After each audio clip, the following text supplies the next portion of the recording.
আরে সুবিধা, তুমি মাটি নিয়ে কোথায় যাচ্ছ? এই যে মাটিটা দেখতে পাচ্ছ আমার হাতে, এটা আমি নিয়ে পুকুরে ভাসাবো। এই যে জলে দেখতে পাচ্ছ, মাটিটাকে জলে ভাসাবো। তোমার মাথা খারাপ হয়ে গেছে নি?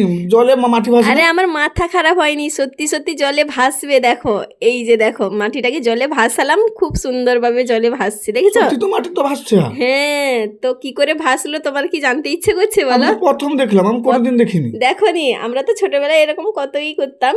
তো ভাবলাম বন্ধুদেরকেও দেখাই, দেখো কিভাবে ভাসছে, আমি মাটিটা কি করছি তারপর ভাসছে। তোমরা কিন্তু দেখো বন্ধুরা, এই দেখো মাটি নিলাম, মানে কাদামাটি নিয়েছি। দেখো যেরকম পুরপিঠে হয় না, সেই রকম আকৃতির আমি বানিয়ে নিয়েছি। এরকম দুটো বানাতে হবে, তো একটা দেখো বানিয়ে নিয়েছি হাঁড়ির মতন। তো একটা বানানো কমপ্লিট হয়ে গেছে, তোমাদের আমি দেখাচ্ছি। দেখো এই রকম কিন্তু বানাবে, একটু যেন পাতলা হয়, খুব বেশি মোটা হলে না জলে ডুবে যাবে, জানো তো। তোমার তো তো মাথায় দারুণ বুদ্ধি আছে। হ্যাঁ, বুদ্ধি দারুণ।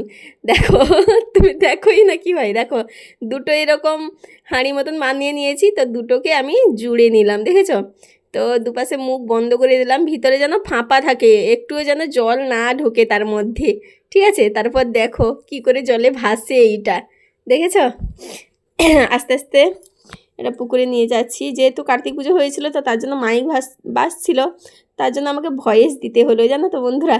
তো দেখো বানানো কমপ্লিট, এখন আমি পুকুরে আবার নিয়ে আসলাম। বরজে গেছিলাম জল দিতে, তো ভাবলাম এরকম একটা ভিডিও বানাই। কারা কারা জানো অবশ্যই কমেন্টে জানাবে, আর যারা জানো না দেখে নাও। দেখো মাটি আবার কি করে জলে ভাসলো, দেখেছো? হ্যাঁ সত্যি তো। দেখেছো কত সুন্দর লাগছে, তাই না? হ্যাঁ।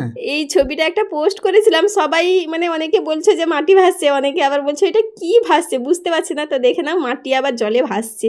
তো কেমন লাগলো ভিডিওটা অবশ্যই কমেন্টে জানাবে, ভালো লাগলে একটা লাইক দিয়ে দেবে। টাটা।